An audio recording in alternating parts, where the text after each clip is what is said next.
I've been maintaining surveillance infrastructure for 11 years.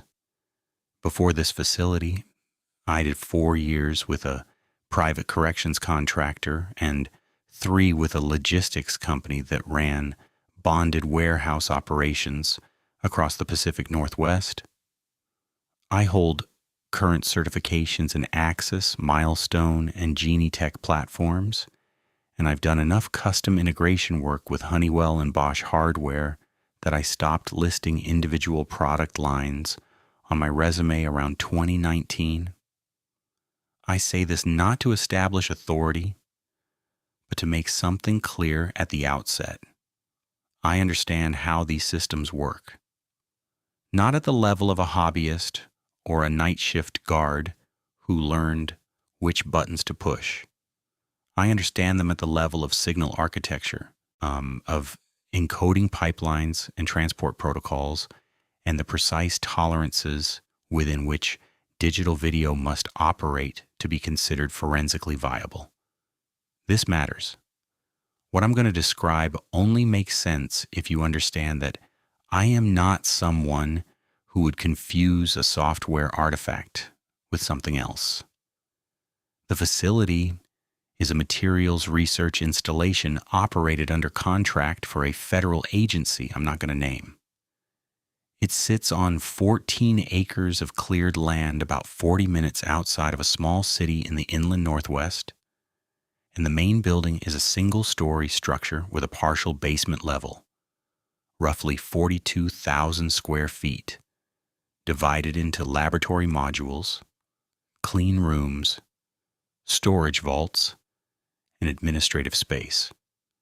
The perimeter is fenced with dual-layer chain link topped with razor wire, and there are vehicle gates on the north and east sides. The surrounding terrain is flat scrubland with sparse tree cover, which makes the exterior camera work straightforward. Line of sight is excellent in every direction. My surveillance system comprises 144 cameras. 86 are interior, 58 are exterior.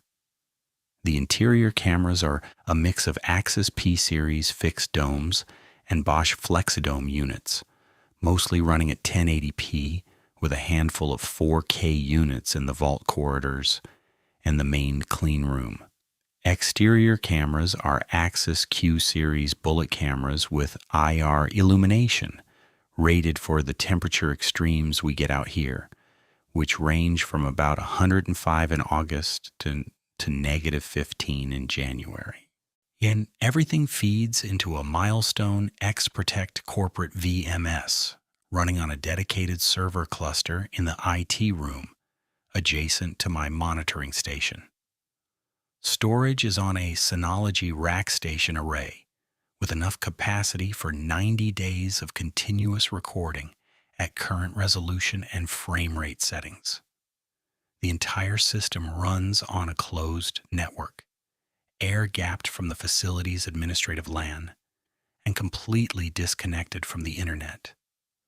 There is no remote access, no cloud backup, no external data pathway of any kind. This is by design and by regulation. My station is a room roughly 12 by 14 feet on the east side of the building, adjacent to the main corridor that runs the length of the facility. I have 6 monitors arranged in 2 rows of 3 on a wall-mounted rack, a workstation with dual displays for the VMS interface and system administration, and a small desk to my left where I handle paperwork, equipment logs, and my coffee. The room has 1 door, no windows, and its own dedicated HVAC duct, which matters because server-adjacent spaces in this building tend to run warm. I keep the thermostat at 68.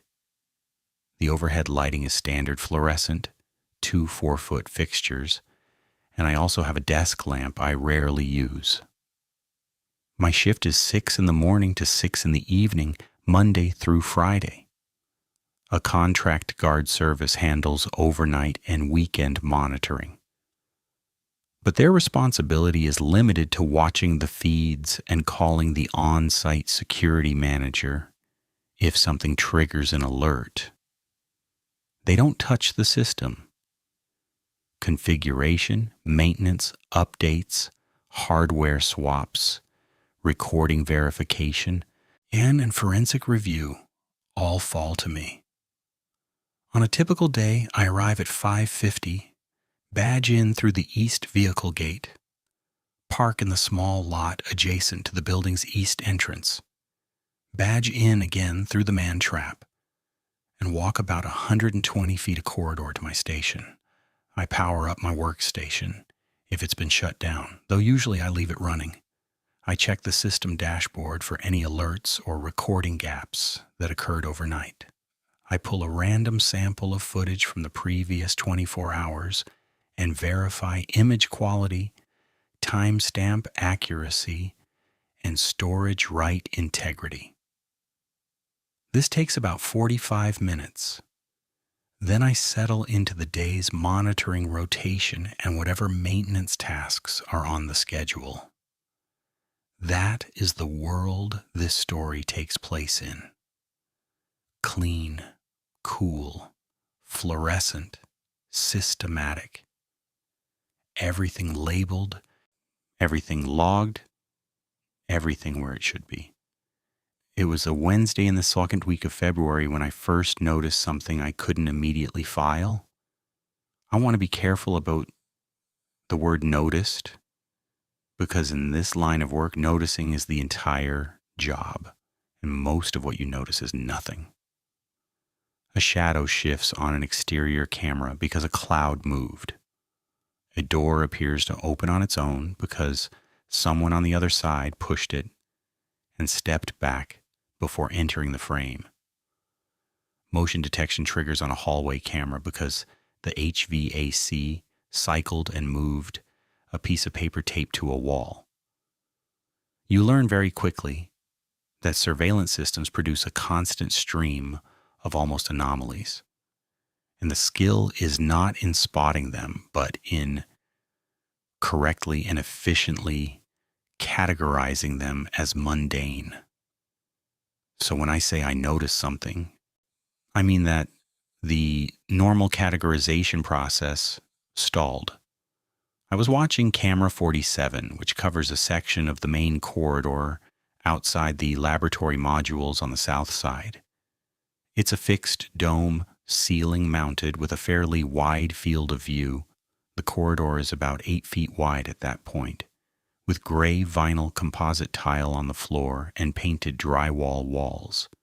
There's a fire extinguisher in a recessed cabinet on the left wall and a pair of laboratory doors, one on each side, further down.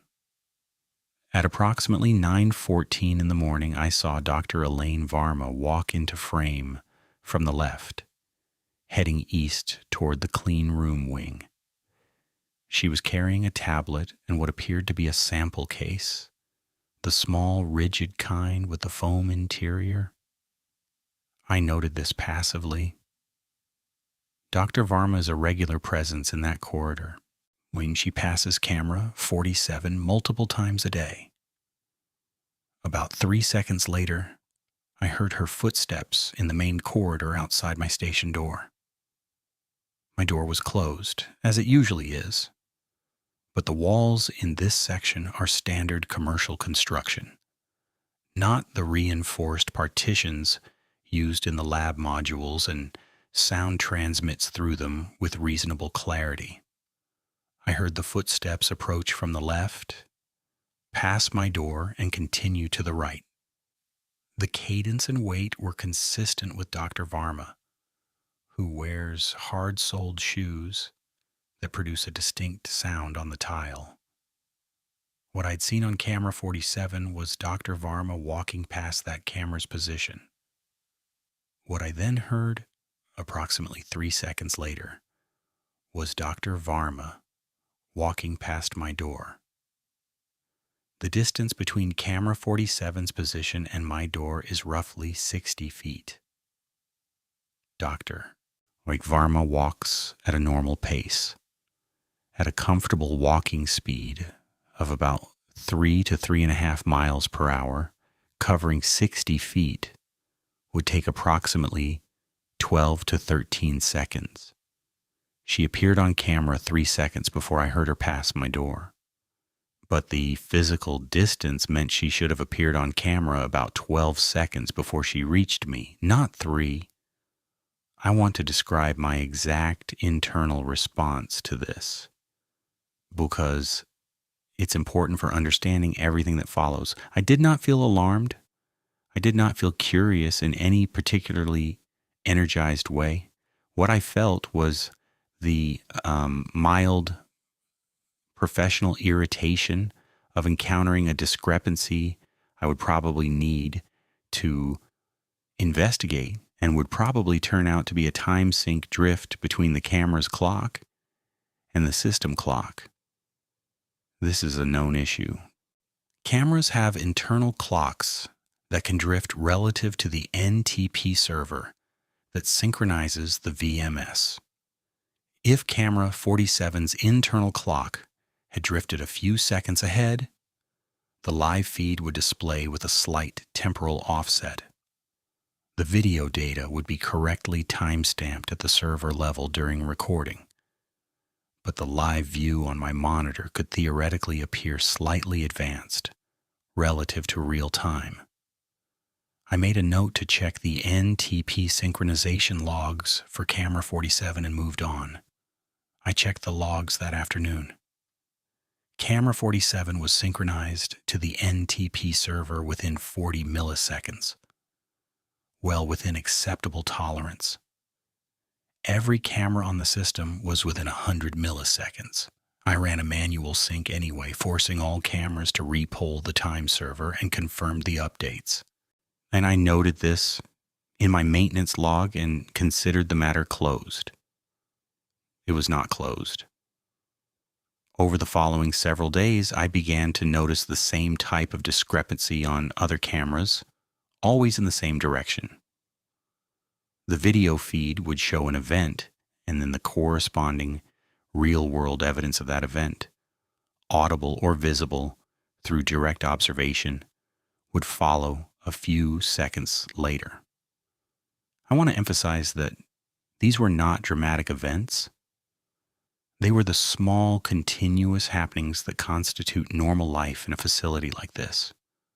A door opening, a person entering a corridor, the elevator arriving at the basement level, the HVAC system cycling on, which produces a faint vibration I can feel through my desk. Each time the camera showed it first. Each time reality followed.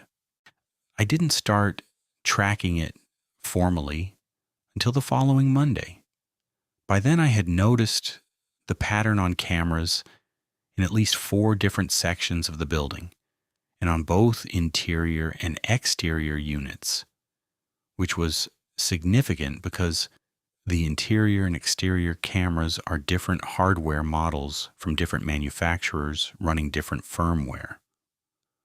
Whatever was causing the offset was not model specific. On Monday morning, I set up a simple test. I placed a digital clock, battery operated with a seconds display, on my desk where it was visible to me. I also placed an identical clock from the same package, synchronized to the same time, on a chair in the corridor outside my door, positioned so that it was visible to camera 12, which covers that section of the hallway. I then opened the live feed from camera 12 on one of my monitors and positioned myself so I could see both the physical clock on my desk and the camera's image of the corridor clock simultaneously. The clock on my desk read 8:47:15. The clock on the camera feed read 8:47:18. I stared at this for a long time. I watched the seconds tick over on both clocks. They were running at the same rate, 1 second per second. But the clock visible on the camera feed was consistently 3 seconds ahead of the clock on my desk. The camera was showing me the corridor clock, displaying a time that the corridor clock had not yet reached. I considered the possibility that my desk clock was running slow. I pulled out my phone, which was in airplane mode as required inside the facility, but still maintained its internal clock, and last synchronized before I left home that morning. It agreed with the desk clock within a second. I walked out into the corridor and looked at the clock on the chair. It agreed with my phone and my desk clock. I went back into my station and looked at the feed. The camera feed still showed the corridor clock 3 seconds ahead. This is the point where I need to describe what happens when a system you understand deeply does something that falls outside the entire possibility space you've built your understanding on. It's not fear. It's not even confusion exactly. It's more like a very specific kind of silence in your thinking, a gap where the next logical step should be, but isn't. I knew, technically and precisely, every stage of the pipeline between the physical corridor and the image on my screen. Light enters the lens. Either the sensor converts it to an electrical signal. The encoder compresses it into an H.264 stream.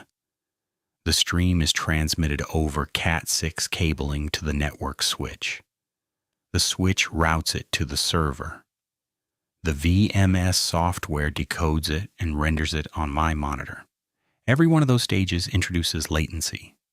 Small amounts measured in milliseconds, but latency. Delay. The image on my screen should always be slightly behind reality. There is no mechanism in the system, none, that could cause it to be ahead. You cannot display an image of something before the light from that event has entered the lens. It is not a matter of software or configuration. It is a matter of causality. I spent the rest of that day running diagnostics. I checked every component in the signal chain. For camera 12, I swapped the network cable. I moved the camera to a different switch port. I updated the firmware. I restarted the VMS service. I examined the encoding settings, the frame rate, the GOP structure, the streaming protocol.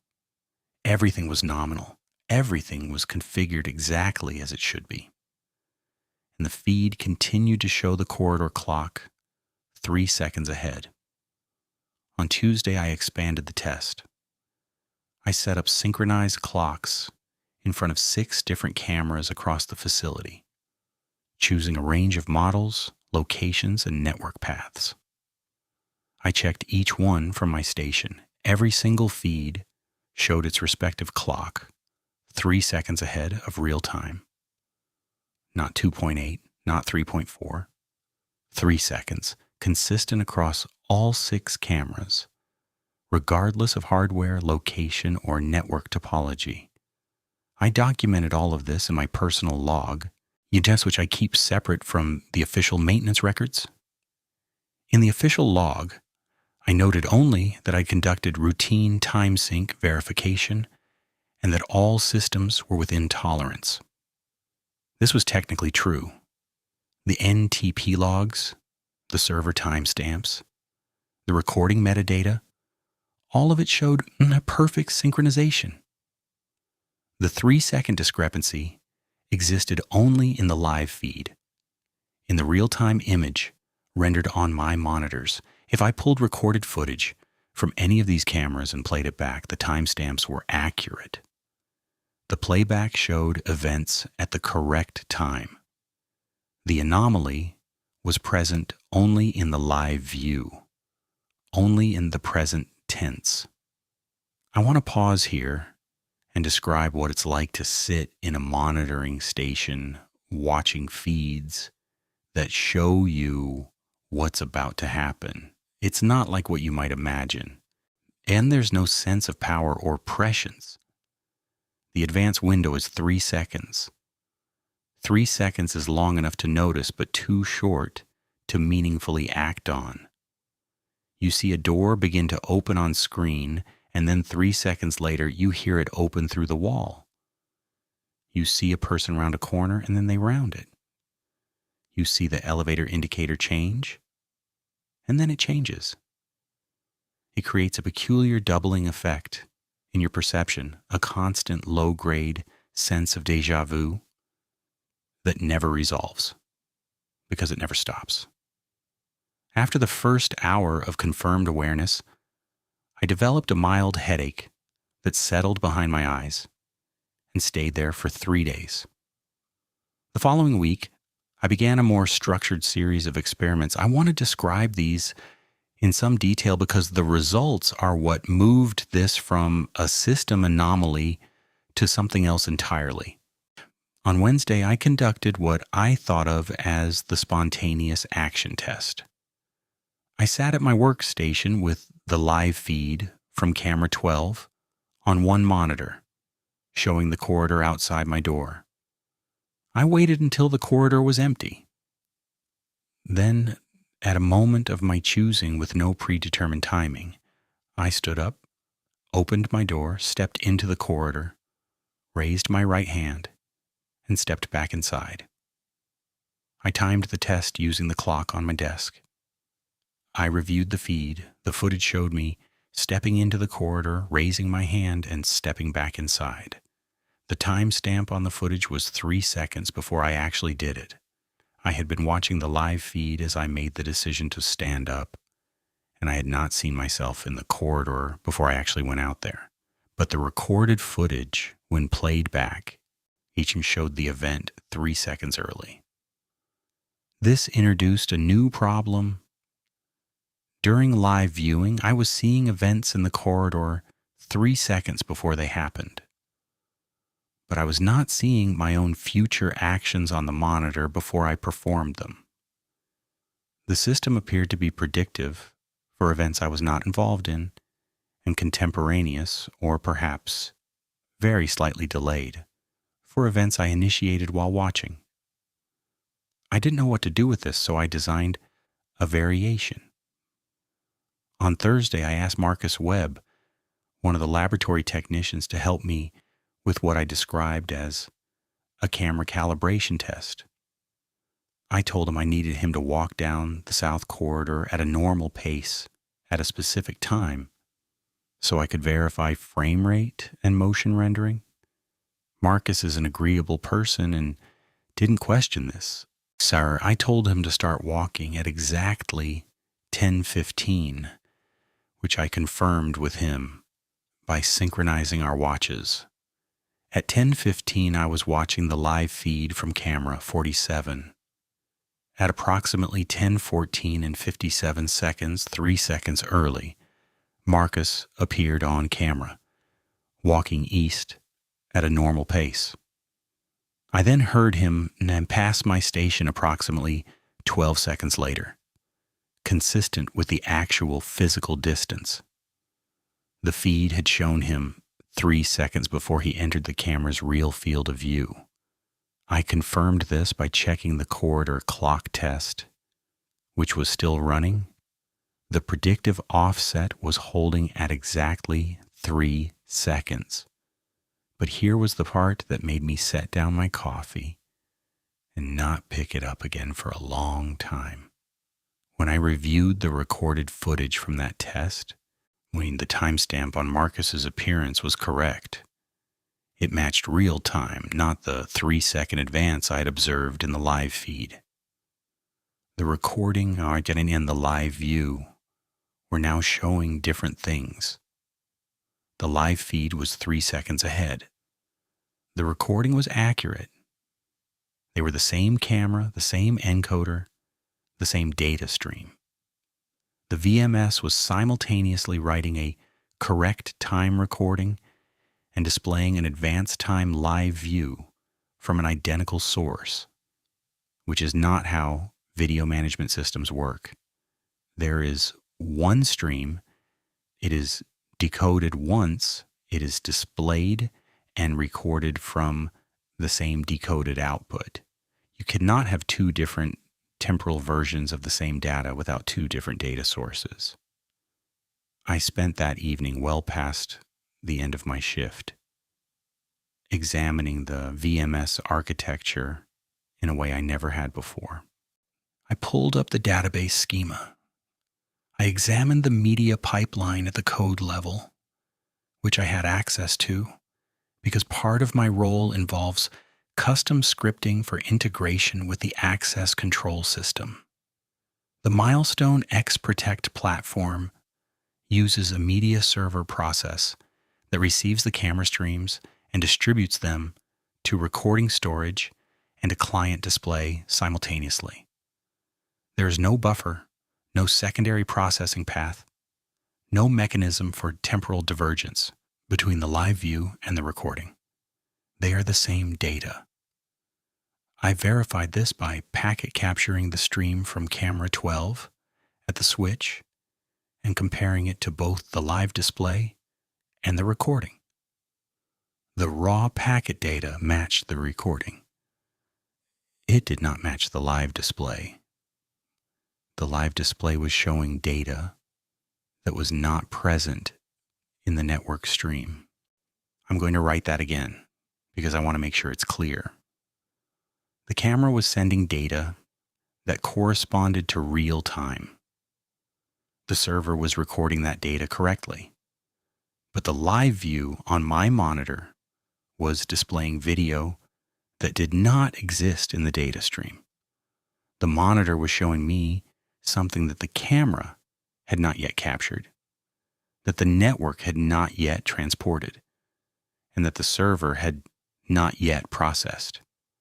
The display was generating or receiving imagery from a source that was not the camera.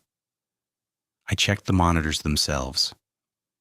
They are Dell UltraSharp 27-inch units, standard commercial displays, connected to the workstation via DisplayPort.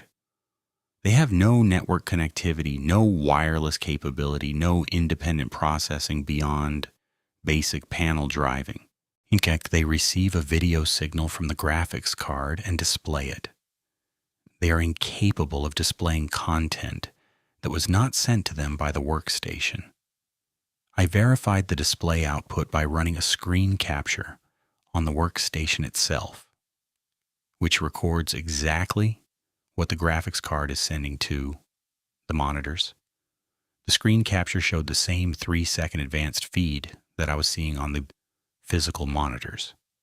The advanced imagery was coming from the workstation's rendering pipeline, not from the monitors themselves.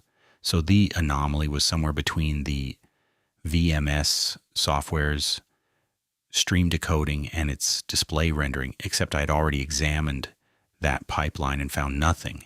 The VMS was receiving real-time data and, according to every diagnostic I could run, processing it normally. Yet the output to the display was 3 seconds ahead. I began to consider whether I was the variable, whether the anomaly was perceptual rather than systemic. I want to be honest about this because it's the explanation I wanted to be true. If my perception of time had somehow shifted, if I were experiencing a neurological delay of 3 seconds between stimulus and conscious awareness, then the cameras would appear to be ahead because I was behind. This would be a medical problem, possibly a serious one, but it would be a medical problem with a medical solution, and the universe would remain mechanically intact. I tested this by calling the facility's front desk from my station phone. I asked Janet Chen, the administrative coordinator, to tell me the current time. She said 9:41. I looked at my desk clock, and it said 9:41. I looked at my phone. 9:41. I asked her to count to 5, and I counted along with her, out loud, simultaneously. We matched perfectly. My time perception was normal. I was not experiencing neurological delay. The cameras were ahead. I should note that at no point During this period, did I tell anyone what I was observing? This was not out of fear of being disbelieved, though that was a factor. It was primarily because I didn't yet have a description of the problem that I could communicate in language that would mean anything to someone who didn't understand the system. If I told my supervisor, Alan Torres, that the cameras were showing the future, he would hear a sentence from a movie. He would not hear what I was actually describing, which was a specific, measurable, with reproducible deviation in the temporal relationship between a video data stream and its rendered output. These are different things, and the difference matters, because one of them is a description of something impossible, and the other is a description of something that is happening. The second week of testing introduced a new category of problem. I had been focused entirely on the 3-second offset as a timing phenomenon, a consistent displacement between the feed and reality. I was treating it as static. On the Monday of that second week, I was watching the live feed from camera 31, which covers the east entrance man trap, the small vestibule between the outer and inner doors where badge access is verified. At 8:07 in the morning, I saw the outer door open and a figure step into the man trap. It was Gerald Pask, one of the electrical engineers. I watched him badge in at the inner reader. The inner door released. He stepped through. Standard entry sequence. 3 seconds later, I heard the outer man trap door open. Normal. 3 seconds later, I heard the badge reader chirp. Normal. But then there was a pause, longer than expected. I heard Gerald badge again, and again. The inner door did not release. I watched my access control interface, which logs badge events in real time. Gerald's badge had been read 3 times at the inner man trap reader, and all 3 reads had been rejected due to an expired access credential. The camera had shown Gerald entering successfully. In reality, Gerald could not get in. I went to the man trap and manually released the inner door for Gerald Harker, who was irritated but unsurprised because credential issues happen occasionally. I told him I'd follow up with HR to get his access updated, which I did. Then I went back to my station and sat there for a while. The feed had not simply shown me an event 3 seconds early. It had shown me an event that did not occur. Gerald's badge was expired. He did not gain entry through the inner man trap door on that attempt. But on camera, 3 seconds ahead of real time, he had. The camera had shown a version of events that was temporally advanced and factually different from what actually happened. I reviewed the recorded footage. The recording showed Gerald badging in and being rejected. 3 attempts, then standing there waiting until I arrived to let him in. The recording was accurate. The live feed had shown something else, something that hadn't happened and, as it turned out, couldn't have happened, because the credential had been expired since the previous Friday. I spent a significant amount of time trying to understand the implications of this. If the live feed was simply showing events 3 seconds early, like a window into the immediate future, then it should have shown Gerald being rejected, because that's what was about to happen. Instead, it showed him entering successfully. It showed a future that didn't materialize, which meant it was not showing the future.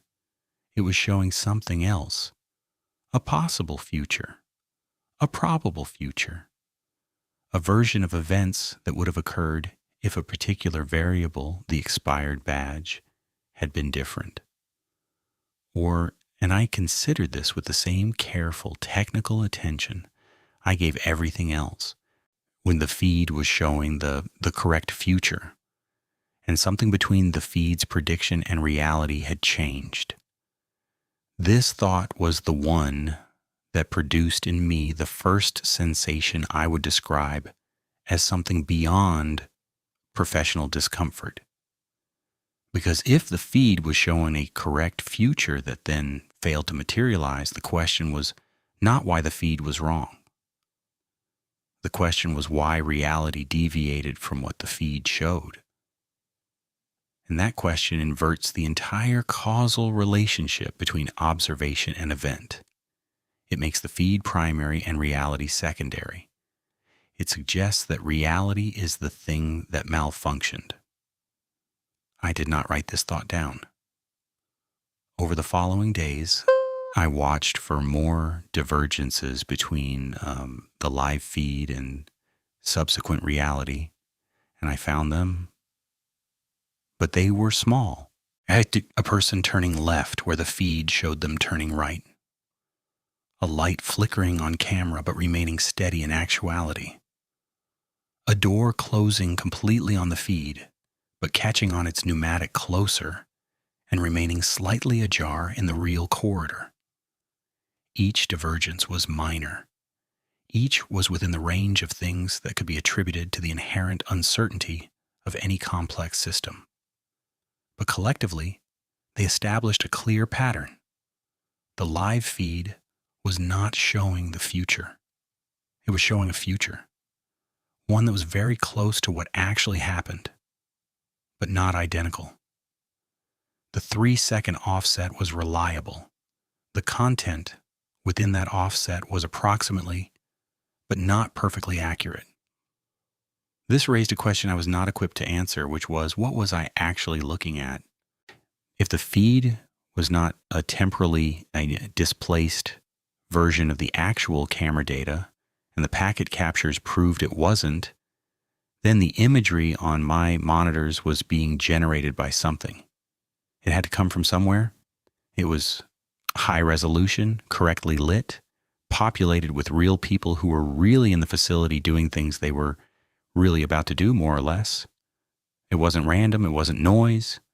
It was a coherent, plausible, nearly accurate representation of events that hadn't occurred yet.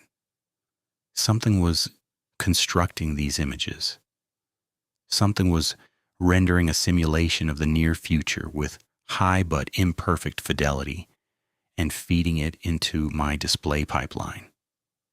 I want to be precise about the word something in that last paragraph. I am not using it to imply an agent. I am using it because I had eliminated every component in the system as the source. The cameras weren't sending it. The network wasn't transporting it. The server wasn't processing it. The VMS software wasn't generating it. The workstation's hardware, which I checked at the BIOS level, was standard and unmodified. The displays were passive. There was no point in the chain where this data was entering the system, and yet it was on my screens. During the 3rd week, I made the decision that, in retrospect, I recognize as the pivot point. Though it didn't feel that way at the time. It felt like a normal diagnostic step. I decided to test whether the feed's predictions, if I can call them that, could be influenced by my own planned actions. The experiment was simple. I would decide on a specific action, write it down, seal it in an envelope so I couldn't unconsciously change my mind, and then watch the feed to see if it showed me performing that action before I did it. If it did, I would then not perform the action and observe whether the feed's prediction was invalidated. On Tuesday morning, I wrote on a piece of paper, at 10:30, I will go to the corridor, face camera 12, and hold up 3 fingers on my left hand. I sealed the envelope and placed it on my desk. At 10:27, I began watching the live feed from camera 12. At 10:29 and 57 seconds, 3 seconds before 10:30, I appeared on camera 12. I was standing in the corridor, facing the camera, holding up 3 fingers on my left hand. I didn't go to the corridor. I sat in my chair and watched myself, standing in the corridor, on screen, and I stood there for about 4 seconds, then turned and walked back toward my station door, exiting frame to the right. The corridor was then empty. 3 seconds later, in real time, the corridor remained empty because I had not entered it. For the recording, I pulled the footage from that time period. The recording showed an empty corridor. No one entering, no one standing, no one holding up fingers. The recording matched reality. The live feed had shown me doing something I planned to do but then chose not to do. It had shown me a future I deliberately canceled. I sat with this for a long time. I think it was about 20 minutes before I moved, though I'm not certain because time had started to feel slightly unreliable, not in a perceptual way, but in a conceptual one. I was still experiencing time normally, or I simply no longer trusted that experience. The implications branched in several directions, and I followed each one as far as I could. If the feed showed futures that could be averted, then it was showing something like probable trajectories, not fixed events. That was actually the more comforting interpretation because it preserved free will and causality. The feed was modeling what would most likely happen, and when I chose differently, reality diverged from the model. This made the feed a very sophisticated prediction engine, which was strange and unexplained, but at least conceptually containable. But there was a problem with this interpretation, and the problem was me. I had seen myself on the feed in the corridor holding up 3 fingers. I had seen my face, my clothes, my posture. The image was not a schematic or an abstraction. Oh, it was me, rendered in the same resolution and quality as every other camera feed in the facility. Whatever was generating these predictive images had access to my appearance from the perspective of camera 12, had accurate knowledge of the corridor's lighting conditions at that moment, and had modeled my probable behavior with sufficient fidelity to produce a photorealistic video sequence of me performing a specific action at a specific time. This was not a timing glitch. This was not a system anomaly. This was something that knew what I looked like, knew what I was going to do, and could render that knowledge into standard format video, indistinguishable from a real camera feed.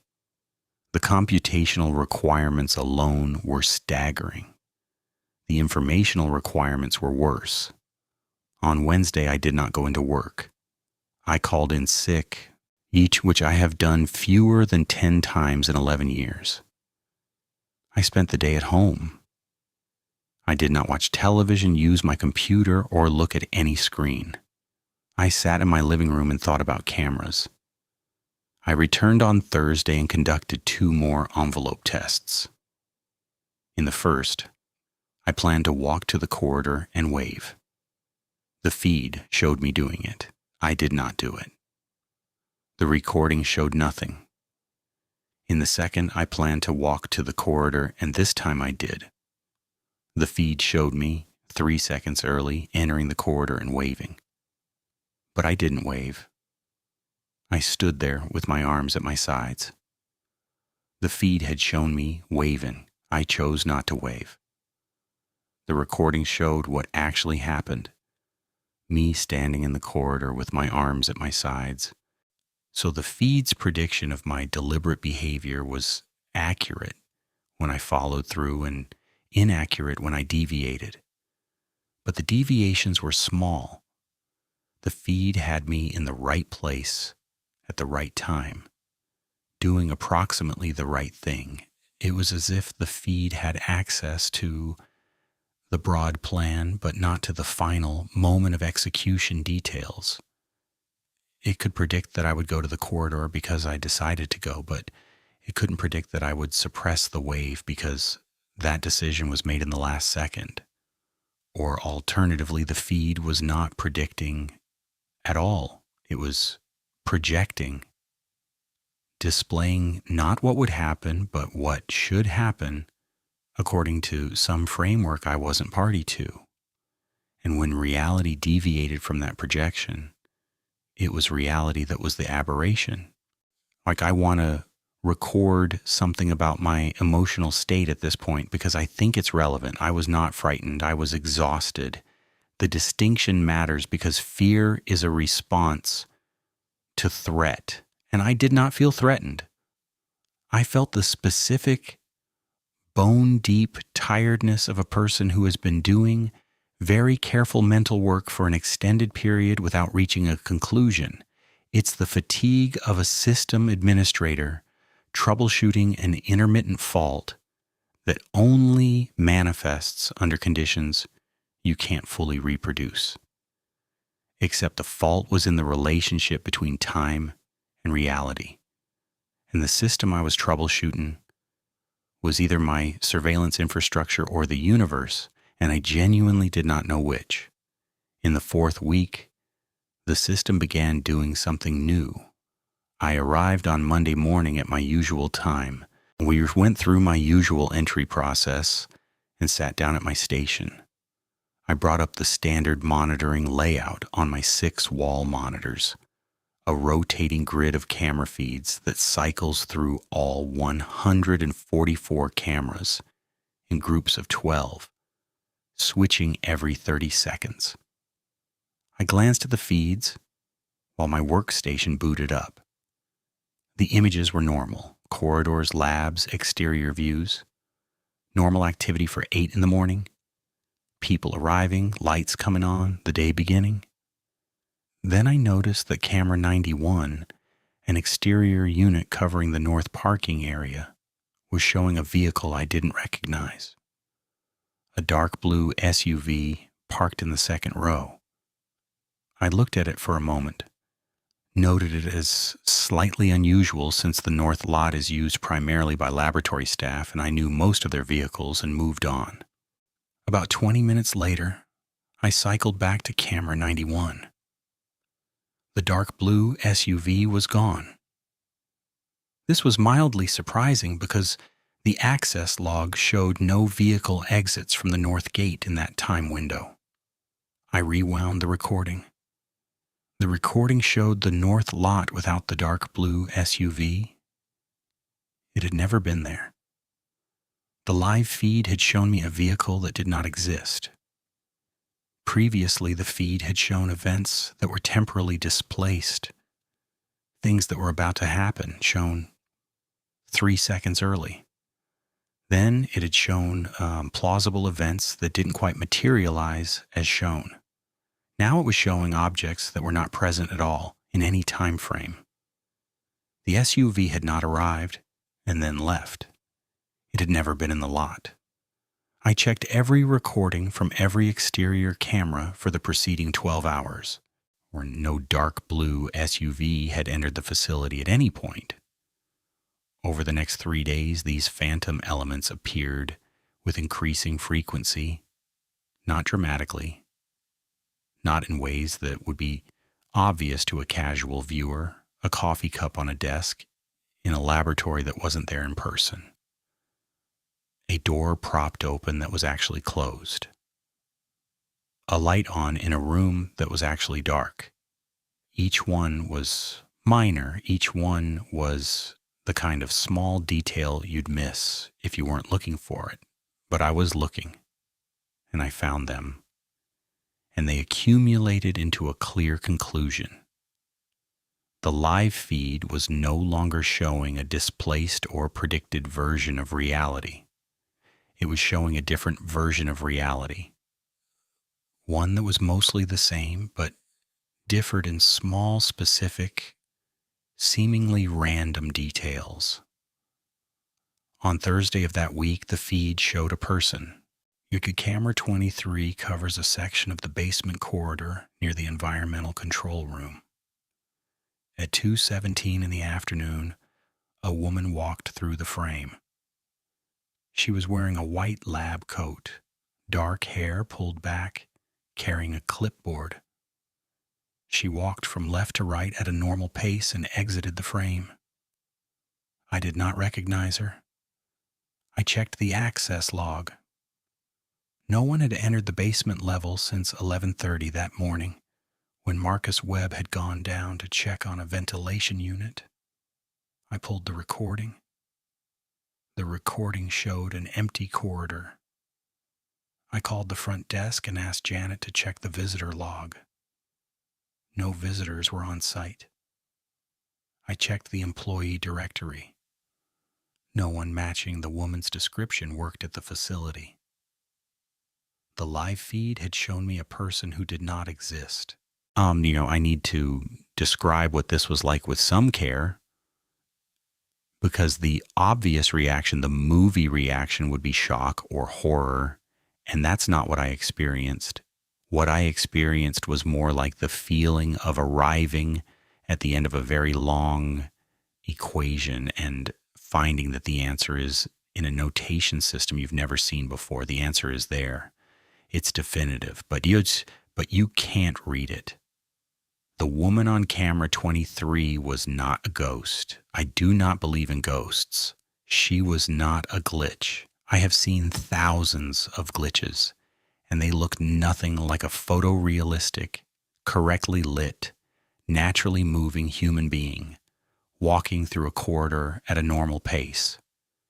She was a person shown on a camera feed in a facility where she did not exist. I had no category for this. I had no framework. I had nothing. When the following week was the one where I began to doubt my own continuity. I don't mean my sanity. I mean the continuity of my experience as a coherent, sequential narrative moving in one direction through time. It started with the logs. My personal log, the one I'd been keeping in a notebook in my desk drawer, had an entry I didn't remember writing. It was in my handwriting. It was dated the previous Friday, a day I clearly remembered, and it described in detail a test I had conducted using camera 8 in the main clean room. The entry described me placing a marked envelope on the clean room's central work surface, leaving the room, returning to my station, and watching the live feed to see if the envelope appeared on camera before I had placed it. According to the entry, the result was that the feed showed the envelope already on the surface when I arrived in the clean room to place it, meaning the feed was not only temporally advanced, but that it had predicted my action and displayed the result before the action occurred. I did not remember conducting this test. I did not remember writing this entry. But it was in my handwriting, and the details were consistent with the type of experiment I'd been running. And the entry was otherwise unremarkable. It was not written in a different style or with unusual language. It read exactly like something I would write. It just wasn't something I remembered writing. I went to the clean room and looked for the marked envelope. It was there on the central work surface, exactly where the log entry said I had placed it. I opened it. Inside was a piece of paper with a timestamp and the words, Camera 8 Test, Envelope Placement. My handwriting. The first explanation was simple. I had done the test and forgotten it. Memory gaps happen. I was under stress, sleeping poorly, and spending long hours in a windowless room staring at screens. A minor memory lapse was entirely plausible. I accepted this explanation and moved on. Then it happened again. Another log entry dated Sunday 2 days prior. I had not been in the facility on Sunday. The contract guards handle weekends, but the entry described me coming in on Sunday afternoon alone and conducting a series of feed observations in the vault corridor. It described specific things I had seen on the live feed, things that were different from what the recording showed. The handwriting was mine, and the level of detail was consistent with my other entries. I called the contract guard company and asked for the access log from the previous Sunday. The log showed that the facility had been accessed once at 2:14 in the afternoon by badge number 1247. That was my badge. I checked my physical badge. It was in my wallet where it always was. I had not gone to the facility on Sunday. I'd been home all day. I was certain of this because on Sunday, I had gone to the hardware store in the morning and then spent the afternoon replacing the kitchen faucet, and I had the receipt and the old faucet in a box by the back door to prove it. Someone with my badge, or something that registered as my badge, had entered the facility on Sunday. Something in my handwriting had been written in my log on Sunday, and I had not been there. One, I want to describe the way this feels because I think precision matters, and I am running out of frameworks for precision. When you discover that your own documentation contains entries you didn't create, in your own hand, describing events you didn't experience, the thing that fails is not your confidence in the documentation or in your memory. The thing that fails is your confidence in the boundary between the documentation and the memory.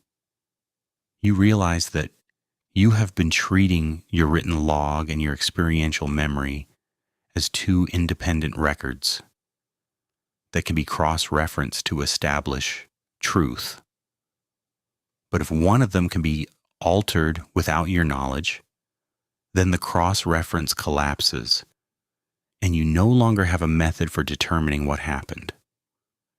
You have two records, both potentially unreliable, and no third source.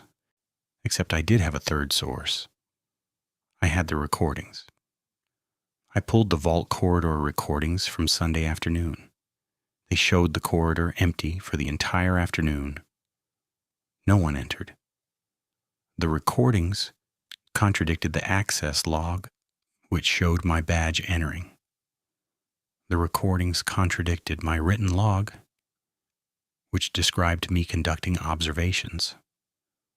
The recordings agreed with my memory, which said I wasn't there.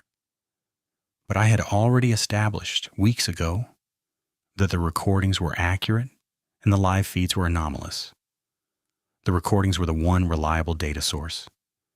If the recordings showed an empty corridor, then no one was in the vault corridor on Sunday. But the access log showed my badge, and the written log existed. I considered for the first time seriously it's the possibility that the phenomenon had extended beyond the live camera feeds, that whatever was generating the predictive alternative imagery on my monitors had begun generating other artifacts, written entries, access log events, physical objects, like the envelope in the clean room, that the system, or whatever was behind the system, was producing not just video of things that hadn't happened, but physical evidence of things that hadn't happened. This is the thought I want to be most careful with, because it's the one where a less experienced technician or a more imaginative person might begin constructing narratives about entities or intelligences or hauntings. I am not constructing that narrative. I am reporting that physical evidence was appearing in my facility that corresponded to events that my memory and the camera recordings agreed had not occurred, and that this evidence was consistent with the type of events the anomalous live feed had been showing. The feed showed things that hadn't happened. Now, artifacts of those unhappened events were manifesting in physical space. Whatever layer of reality the feed was accessing, it was leaking. During the 6th week, I conducted what I intended to be a definitive test. I set up a new experiment using camera 36, which covers the main equipment storage room in the basement. The room is normally locked, accessible only with my badge and one other, held by the facilities manager who was on leave that week. I placed a specific object, a red binder clip, right just on the 3rd shelf of the storage rack nearest the door. I confirmed its placement visually, photographed it with my phone, and left the room, locking it behind me. I returned to my station and observed the live feed from camera 36. The feed showed the storage room. The red binder clip was on the 3rd shelf.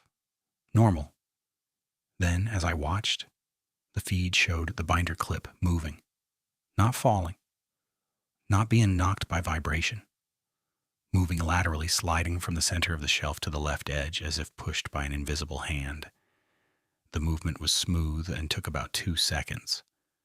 I stood up, walked to the storage room, unlocked it, and looked at the shelf. The binder clip was in the center of the shelf. Where I had placed it, it had not moved. I went back to my station. The live feed showed the binder clip on the left edge of the shelf. I was now looking at 2 versions of the same object in the same room, one through the camera and one 30 seconds ago with my own eyes in different positions. I pulled the recording.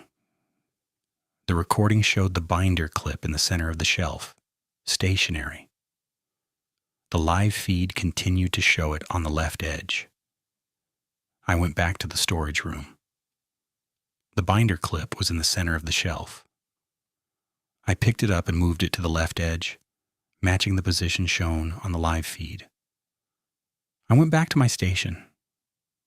The live feed now showed the binder clip in the center of the shelf. I went back to the storage room.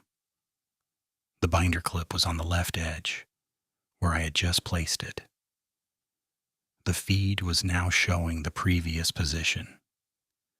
It was still 3 seconds ahead in timestamp. He gets, but it was showing where the clip had been, not where it was going to be. Unless it was showing where the clip was going to be moved next, which would mean it was predicting that I would move it back to the center, which I had been considering doing. I did not move it. I left it on the left edge and went back to my station. The feed showed the binder clip in the center of the shelf. I watched it for 45 minutes. It did not change.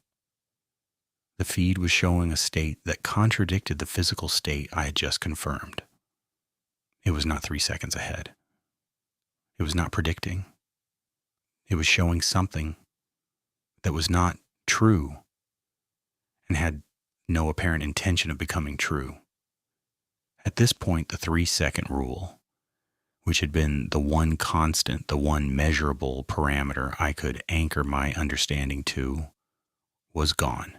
It's the temporal offset that I had verified dozens of times, that had held perfectly across cameras and days and tests, was no longer operative. And the feed was doing something else now. It was operating on some other principle that I had not identified and could not test for because my tests kept changing the parameters. And that thought, the one about the test changing the parameters, was the one that stopped me. In quantum mechanics, there is a principle, the observer effect, which states that the act of measuring a system necessarily alters the state of that system. I am not a physicist, and I am not making a physics claim. But the structural parallel was impossible to ignore. Every time I tested the feed's behavior shifted, not randomly, in apparent response to the test. When I tested for temporal displacement, It showed temporal displacement. When I tested for predictive accuracy, it showed predictions with controllable accuracy. When I tested with physical objects, it manipulated or appeared to manipulate the physical display of those objects in ways that directly, contradicted and responded to my interventions. The feed was not a passive phenomenon I was observing. It was an interactive system that was responding to my observations, which meant that either the feed was aware of being observed and was adjusting its behavior accordingly, or my observations were not observations at all, but inputs, actions that were modifying the feed's output in the same way that touching a keyboard modifies a screen. I was not watching a system malfunction. I was interacting with a system I didn't know I was part of. The seventh week is the one I keep returning to, not because it contained the most dramatic event, but because it contained the moment where I understood clearly and completely that I had been asking the wrong question. I had been asking, what is wrong with the surveillance system? The correct question was, what is the surveillance system watching? On Monday morning, I arrived at my station, powered up my monitors, and looked at the camera grid. The feeds showed the facility, corridors, labs, the parking lot, the perimeter fence, everything normal. People moving through their morning routines. Lights on, doors opening and closing, the building coming alive. On camera 12, the corridor outside my door, I could see myself. I was sitting in my station, visible through the open door, which I always close. My door was closed. I looked at my door. It was closed. I looked at the feed. My door was open. I was visible at my desk, sitting in my chair, looking at my monitors. The posture was exact. The clothing was exact. But the door was open and my door was closed. I watched the feed. I watched myself on the feed.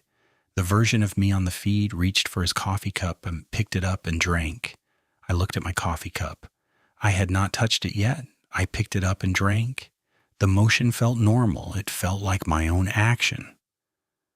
But I just watched myself do it on a feed that was showing something through an open door that was actually closed. The feed was not showing the corridor. It was showing a corridor, one that was identical to mine in almost every way, but that had different states for certain objects, different positions for certain elements, and apparently different versions of certain people. The version of me visible through the open door on camera 12 was not a prediction of what I would do. He was doing things at approximately the same time I was, not 3 seconds ahead, not 3 seconds behind.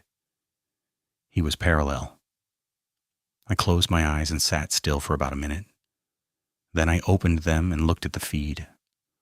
On camera 12, the version of me had also closed his eyes. As I watched, he opened them. We were synchronized. But his door was open and mine was closed. His coffee cup was slightly to the left of where mine was, and I noticed for the first time his desk lamp was on. Mine was off. I never used the desk lamp. I reached over and turned on my desk lamp. On the feed, my desk lamp was already on. I turned it off. On the feed, it stayed on. The feed was not mirroring me.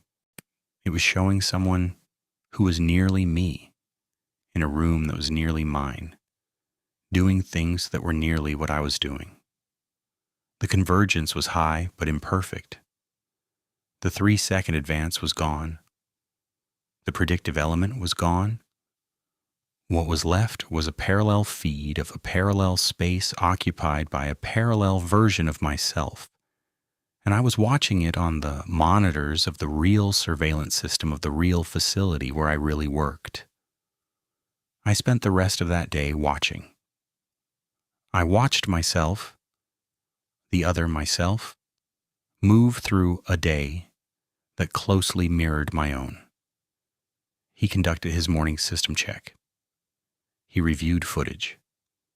He walked the corridors at times that roughly corresponded to when I walked the corridors, though his route sometimes diverged from mine. When he walked a corridor that I was also walking, I looked at the ceiling-mounted cameras as I passed and tried to see if there was any physical indication that they were capturing something other than normal reality. There wasn't.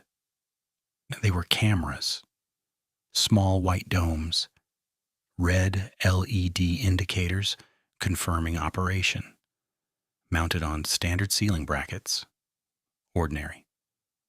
On the feed, when the other me walked under a camera, he sometimes looked up at it. Not always, but occasionally. And when he looked up, his expression was one I recognized. It was the expression of someone checking whether the equipment is functioning normally. He was a surveillance technician looking at his cameras. He was doing his job. I began to wonder, with a clarity that felt less like speculation and more like recognition, whether he was watching me on his monitors, whether in his version of the facility, his live feeds showed a version of reality that was slightly different from his own, whether on his screens he could see a corridor where the door to the monitoring station was open when his was closed, or closed when his was open, whether he was running his own tests, documenting his own anomalies, reaching his own conclusions, whether he was writing his own version of this account. I'm going to describe the last thing, the final event, and then I'm going to stop, because there is nothing beyond this that I can describe with any confidence. On Friday morning of the 7th week, I arrived at my station and found a log entry in my notebook, dated Thursday evening after the end of my shift. It was in my handwriting. It described something I had not done. The entry was brief. It read, "Confirmed. The live feed is not ours. System operating normally. The cameras are working correctly. They're just not pointed at us." I stared at this for a very long time. Then I looked up at my monitors. The feeds showed the facility. People in corridors, lights on, doors opening and closing. I looked at camera 12.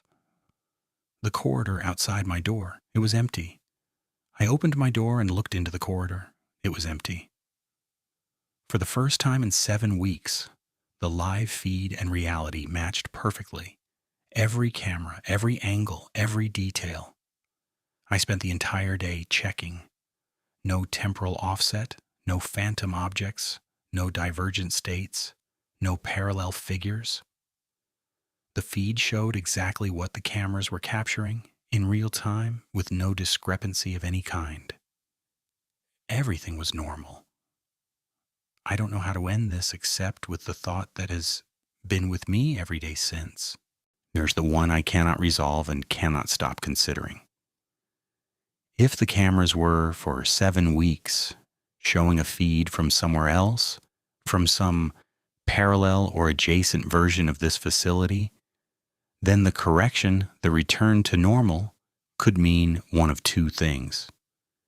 Either the anomaly ended and the cameras returned to showing our reality, or the anomaly ended because I'm no longer in the reality the cameras were originally pointed at. The cameras didn't shift back. I shifted forward, into the feed.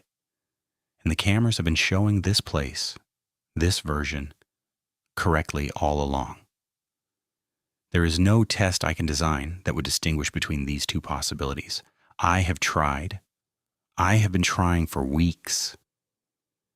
Every test I construct works the same way in both scenarios. The data looks identical from inside either one. I go to work every morning, and I badge in. I sit at my station. I watch the feeds. The facility operates normally. My colleagues greet me. The systems run within tolerance. Nothing is wrong. Everything is exactly as it should be. I just don't know which should I'm in.